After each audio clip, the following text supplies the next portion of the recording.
Hello, good morning students. Welcome to APC Workbook Solutions.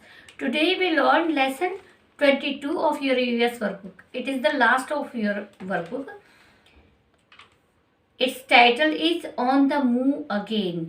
It means चलो फिर से चलें, यानी दूसरी जगह शिफ्ट होने के बारे में ये लेसन। इसका क्वेश्चन ए है फिल इन द ब्लैंक्स और इसका फर्स्ट है the dash gives money as loan to the villagers. इसका बार बार शुरू में ही नाम आया हुआ है। इसमें आएगा मुकद्दम। मुकद्दम था जो विलेजर्स, जो गांव के लोग थे, उनको लोन देता था। सेकंड है when there is no dash there is no work on the field. जब ये नहीं होती थी तो वहाँ पे खेतों में कोई काम नहीं होता था। तो इसमें आएगा रेन। जब बारिश नहीं होती थी तो लोगों के पास, जो गांव के लोग थे, उनके पास कोई काम नहीं रहता था, यानी वो जो उनका मेन काम था, मेन जो ऑक्यूपेशन था, वो उनका फार्मिंग था। तो यहाँ रेन आएगा। थर्ड है Muqaddam is an agent for dash factories. इसमें आएगा शुगर केन फैक्ट्रीज। वो जब इनके 6 महीने जब इन लोगों को कोई काम नहीं मिलता था, बारिश नहीं आती थी, तो उस टाइम जो मुकद्दम है वो एक एजेंट की तरह काम करता था। वो उनको शुगर केन की जो फैक्ट्रीज थी वहाँ पे उनको जॉब दिला दिया करता। अगला है for the karma of these families stay in dash made of dry sugar cane. जब ये कार्मा लेके जाया करते, वहाँ शुगर केन की फील्ड में रहते थे, तो वहाँ पे वो क्या बना के रहते थे? हट्स, झोपड़ी बनाते थे। और किसकी? जो सूखे हुए गन्ने हुआ करते थे उनकी। फिफ्थ है, इसमें हट्स आएगा। फिफ्थ में व्हेन द कारवा ऑफ फैमिलीज मूव, जब गाँव से कारवा निकलता था, सारे परिवार मिलके जब गांव छोड़ के जाते थे, the children do not go to dash for 6 months। तो उनके बच्चे 6 महीने के लिए नहीं जा पाते थे। डैश में आएगा स्कूल। उनके बच्चे 6 महीने तक स्कूल में नहीं जा पाते थे। जो ज़्यादा छोटे बच्चे होते थे उनको तो गांव में छोड़ जाते थे। जैसे कोई बीमार है या बूढ़ा आदमी, आज के दिन भी बिहार के लोग जो यहाँ पे आके हमारे यहाँ बहुत काम कर रहे हैं, इनके यहाँ भी अगर आप इस पे गूगल पे सर्च मार के देखोगे तो वहाँ पे भी इनके गांव में कि सिर्फ बूढ़े लोग, बीमार लोग या वो लेडी जिनके बहुत छोटे बच्चे होते हैं वही रहते हैं। बाकी सब जो काम करने वाले कारिंदे वो लोग यहाँ पे आए हुए हैं। अगला है 6, if children dash they can become somebody in life and have a better future. अगर बच्चे डैश करें तो वो कुछ ना कुछ अपने भविष्य में, अपने लाइफ में, अपनी ज़िंदगी में कुछ ना कुछ वो बनेंगे और फ्यूचर में उनका बेहतर होगा, यानी कि बढ़िया तरीके से वो अपना भविष्य बना सकते हैं। तो इसमें आएगा स्टडी। एजुकेशन है जिसकी वजह से हम कुछ भी, जो सक्सेसफुल कोई भी बनना चाहता है तो उसके लिए एजुकेशन ज़रूरी है। यहाँ पे स्टडी आएगा। Question B, answer these questions. इसका फर्स्ट क्वेश्चन है हु इज मुकद्दम। मुकद्दम कौन था? मुकद्दम कौन था? गांव में मुकद्दम जो था, जब उनको सीड्स की, बीजों की ज़रूरत होती थी, वो लोग गरीब होते थे, उनके पास पैसे नहीं होते थे, तो उस टाइम वो बीजों के लिए पैसे देता था। ठीक है। और जब उनको काम नहीं मिलता था, 6 महीने जब बारिश वगैरह नहीं होती थी, खेतों में कोई काम नहीं होता था, तो शुगर केन की फैक्ट्रीज में उनको लेके जाया करता, वहाँ पे काम दिलाया करता। और जब तक उनको काम नहीं मिलता था या पैसे नहीं मिलते थे, तब तक उनको अपना खर्चा चलाने के लिए भी पैसे वो देता था।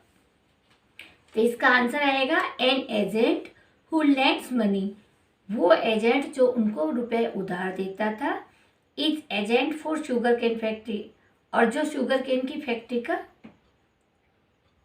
एजेंट भी है। An agent who lends money, वो एजेंट जो उनको पैसे भी देता है। And is agent for sugar cane factories, और शुगर केन की फैक्ट्री का भी एजेंट है। क्वेश्चन सेकंड है व्हाट डज ए मुकद्दम एक्सप्लेन टू द विलेजर्स। जो मुकद्दम था गांव का, वो विलेजर्स को क्या सुजेशन देता था, क्या एक्सप्लेन करता था, क्या बताता था? वो उनको बताता था कि भाई अब बारिश नहीं आएगी तो अगले जो 6 महीने हैं आपको किस साइड जाना है, किस एरिया में जाना है, क्योंकि इनका भी फिक्स नहीं था। कभी किसी एरिया में जाते थे, कभी किसी एरिया में।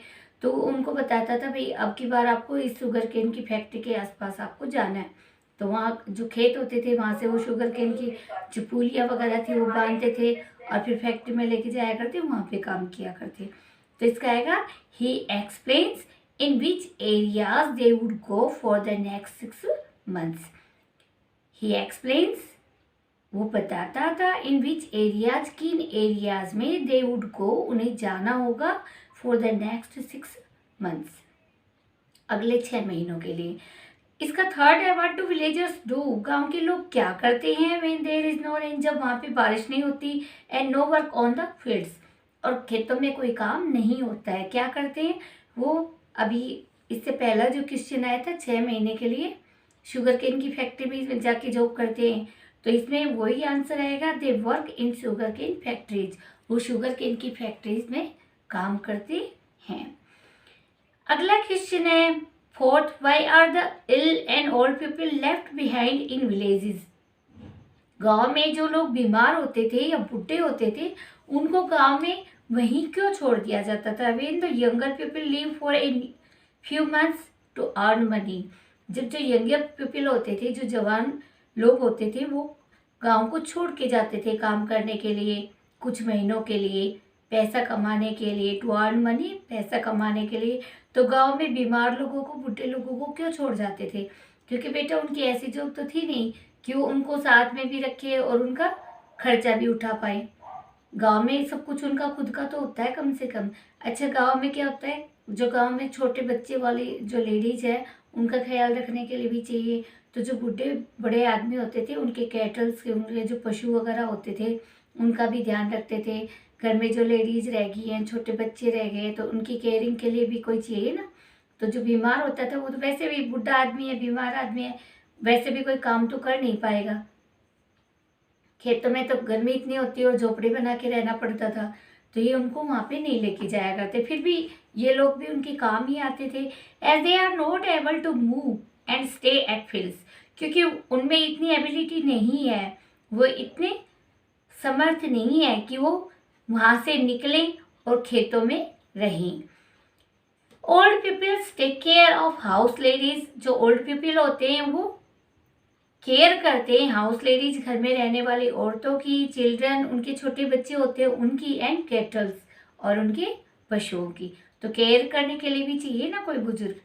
अगला है fifth, there where do the कारवा families on the move settle, जो कारवा चलता था गांव से वो कहाँ पे सेटल होता था, कहाँ पे जो परिवार होते थे कारवा में वो कहाँ सेटल होते थे, कहाँ होते थे, शुगर केन के खेतों में हट्स बनाते थे या शुगर केन की फैक्ट्रीज के पास वो हट बना के रहते थे, near the sugar cane fields and sugar cane factories. इसका आंसर आएगा near the sugar cane fields, sugar cane के जो गन्ने के खेत थे उनके नज़दीक, और एंड शुगर केन फैक्ट्रीज, और शुगर की जो ये गन्ने की फैक्ट्रियाँ थी उनके नज़दीक जहाँ चीनी वगैरह बनती है.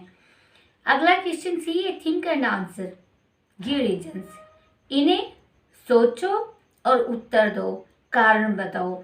अगला क्वेश्चन, इसका फर्स्ट क्वेश्चन है, how can farming be done without rain.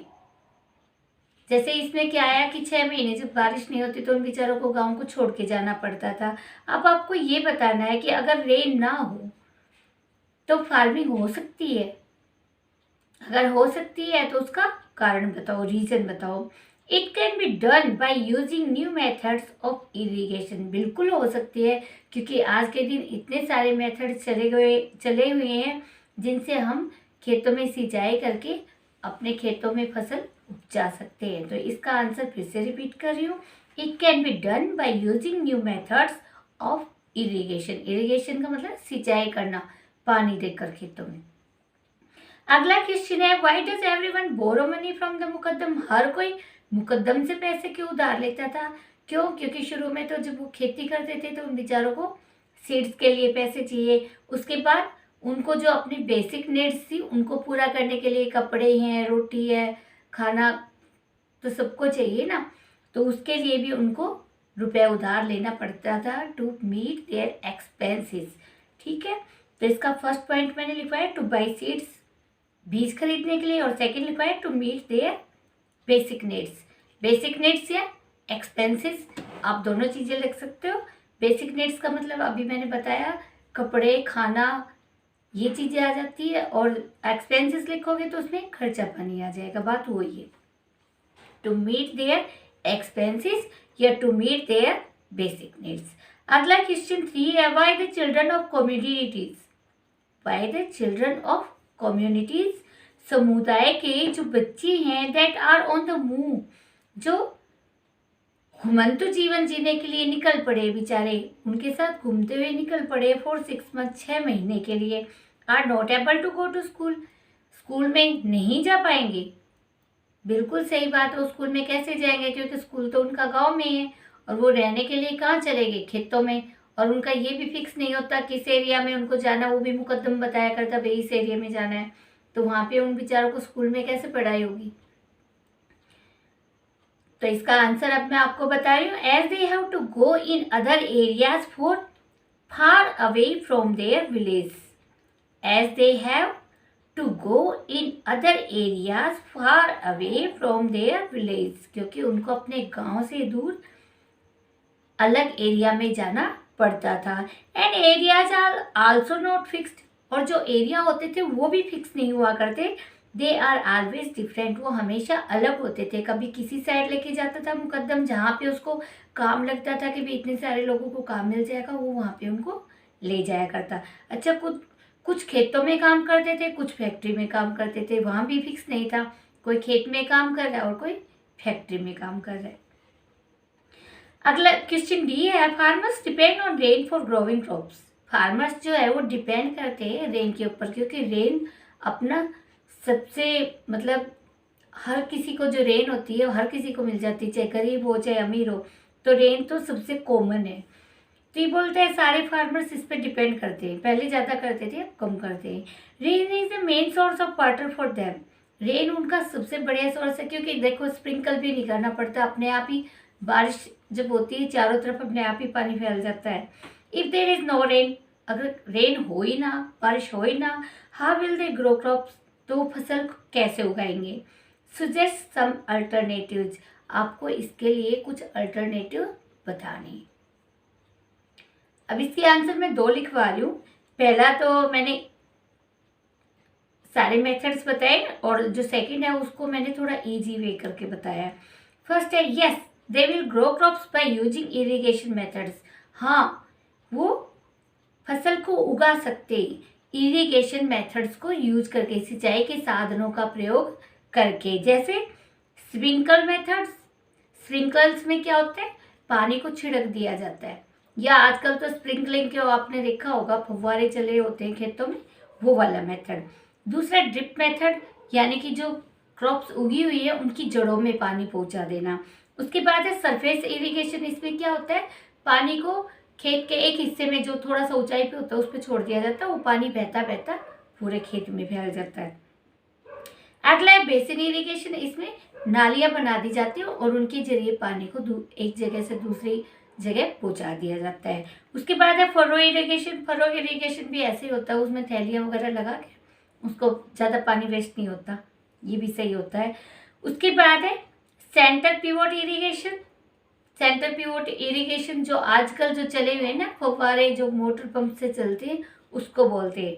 और मैनुअल इरिगेशन, या कोई आदमी ही कुछ पानी का कैन वगैरह लेके सब में पानी डाल रहे, मैनुअल इरिगेशन बोलते हैं।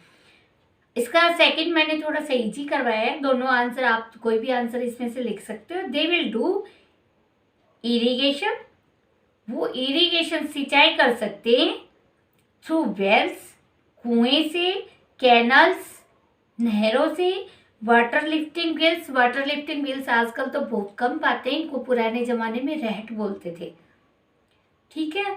Tube wells and multipurpose valley projects, जो रिवर वैली प्रोजेक्ट्स होते हैं उनके जरिए, ट्यूबवेल के जरिए हम इस काम को कर सकते हैं।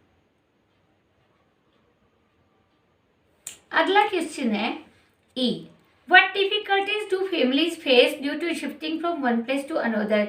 जब फैमिलीज को एक जगह से दूसरी जगह शिफ्ट करना पड़ता है तो उनको किस किस चीज़ का सामना करना पड़ता है, क्या क्या डिफिकल्टीज का सामना करना पड़ता है, उनके सामने क्या क्या मुश्किलें आ जाती है। सबसे पहली बात तो पैकिंग अनपैकिंग, हमेशा ऐसा होता है ना, आप लोगों ने भी देखा होगा, कहीं जाते हैं क्या पैक करें क्या नहीं करें, सबसे पहली प्रॉब्लम तो ये हो जाती है। सेकंड, ट्रांसपोर्टेशन, यातायात का साधन चाहिए उन लोगों को एक जगह से दूसरी जगह जाने के लिए, व्हीकल चाहिए। थर्ड है फाइंडिंग जॉब्स एंड हाउस, अगर आप दूसरी जगह शिफ्ट हो रहे हो तो आपको जॉब भी ढूंढनी पड़ेगी और रहने के लिए मकान भी ढूंढना पड़ेगा।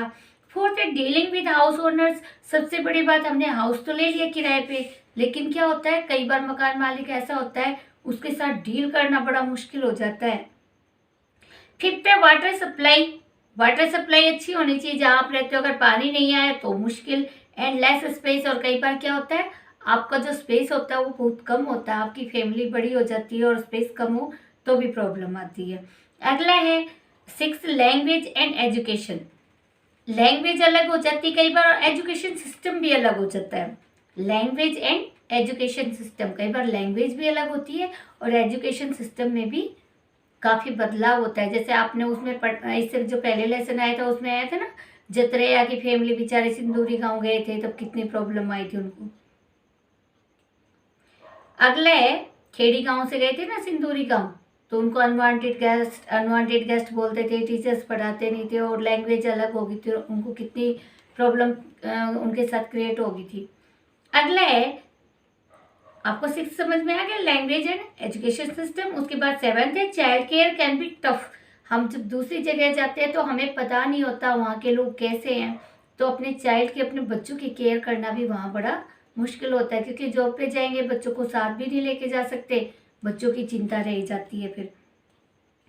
एट्थ है मेकिंग न्यू फ्रेंड्स, और आप दूसरों को वहाँ पे दोस्त बनाओगे, आपको उनके वहाँ पे रहने वाले लोगों को पता नहीं है कौन कैसा है, तो उनको अंडरस्टैंड करना बड़ा मुश्किल हो जाता है, तो उसको वहाँ पे जाके आपको फ्रेंड्स बनाने भी मुश्किल होते हैं। धीरे धीरे तो हम लोगों को पता चल जाता है जब रहते हैं, लेकिन शुरू में बड़ी दिक्कत आती है।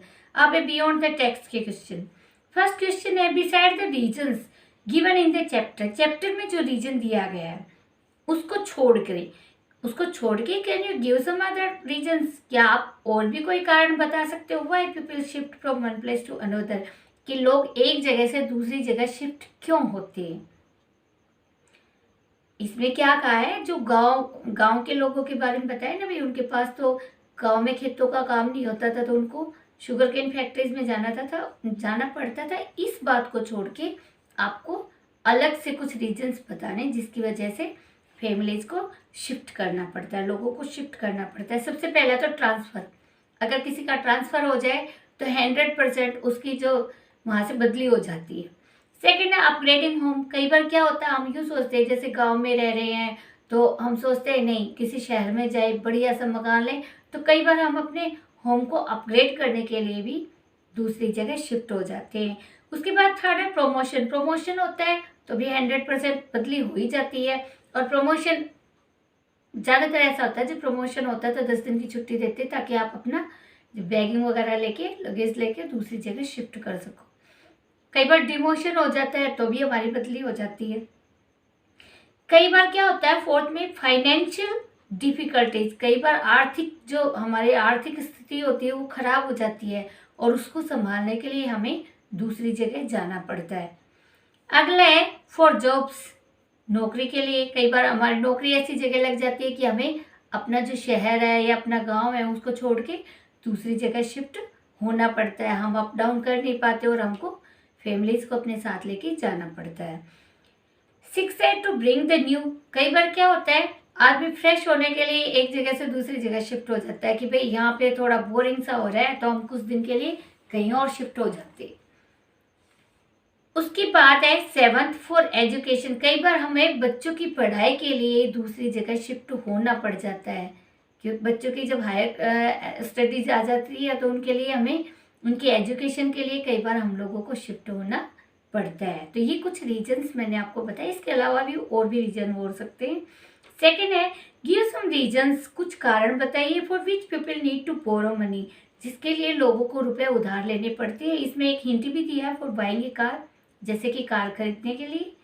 अब आगे मैं आपको बता रही हूँ, first for buying house flats villas, आपको कोई हाउस चाहिए, फ्लैट चाहिए, विला चाहिए तो हम लोगों को होम लोन लेना पड़ जाता है। सेकेंड है फॉर बाइंग व्हीकल्स, व्हीकल्स के लिए हमें व्हीकल लोन लेना पड़ जाता है। और थर्ड है फॉर बाइंग एरियाज फील्ड्स, कई बार हमें खेत खरीदने पड़ जाते हैं या कोई ज़मीन खरीदनी पड़ जाती है, तब भी हमें लोन लेना पड़ता है। और फोर्थ है फॉर एजुकेशन, एजुकेशन के लिए भी हम लोगों को कई बार एजुकेशन लोन लेना पड़ जाता है। थर्ड क्वेश्चन है name some banks that offer attractive loan schemes. आपको ऐसे बैंक्स के नाम बताने हैं जो आपको ऑफर करते हैं बहुत ही अट्रैक्टिव स्कीम, किस चीज़ की, लोन की। तो इसमें फर्स्ट नंबर पे आएगा HDFC बैंक, दूसरा ICICI bank, third bank of India, fourth Canara bank, fifth SBI, sixth OBC, seventh axis bank, eighth है IDBI बैंक, नाइन्थ है बैंक ऑफ बड़ौदा और 10th है PNB। इसके अलावा भी बहुत सारे बैंक है जो बहुत बढ़िया बढ़िया लोन दे देते हैं। अब है fourth question, what is the importance of education in our life. हमारी जो लाइफ, हमारी जिंदगी है, उसमें एजुकेशन की क्या इम्पोर्टेंस है। एजुकेशन के बिना तो आज के दिन कोई कुछ कर ही नहीं सकता। इसका फर्स्ट पॉइंट है it change life of not only person but also their family and community. Education है ये ना सिर्फ उस बंदे की जो पढ़ रहा है उसकी लाइफ चेंज करती है, उसके पूरे परिवार की, उसके जो समाज में रहने वाले लोग हैं उनकी सबकी लाइफ को चेंज कर देता है। क्योंकि मान लो कोई आदमी बड़ा होके अच्छा ऑफिसर बन गया, वकील बन गया, तो जो वहाँ पे आसपास जो उनकी कम्युनिटी रहती है उनके साथ कुछ मिसबिहेव होता है, उनके लिए लड़ेगा, उनका फ़ायदा हुआ ना। डॉक्टर बनेगा तो उन लोगों को भी संभालेगा, फ़ायदा हुआ कि नहीं। टीचर बनेगा तो उन बच्चों को भी पढ़ाएगा जो उसकी सोसाइटी में रहते हैं, तो फ़ायदा हुआ सबका। सेकेंड है it is the key of success.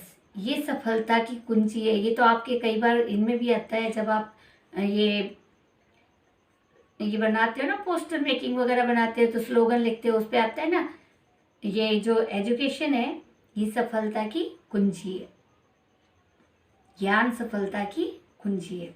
अगला है थर्ड, इट डेवलप्स पर्सनैलिटी। ये हमारी जो पर्सनैलिटी है उसको डेवलप करता है, हमारी थॉट्स है उसको चेंज करता है। अगर हम नैरो माइंडेड है तो हम ब्रॉड माइंडेड हो जाते हैं पढ़ेंगे लिखेंगे तो।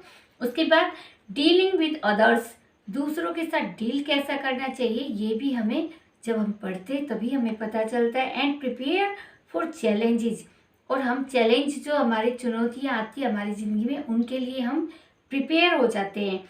एंड एक्सपीरियंसेस इन लाइफ, और हमारे लाइफ में बहुत सारे एक्सपीरियंसेस जो आते हैं उनसे भी हम बहुत कुछ सीख जाते हैं।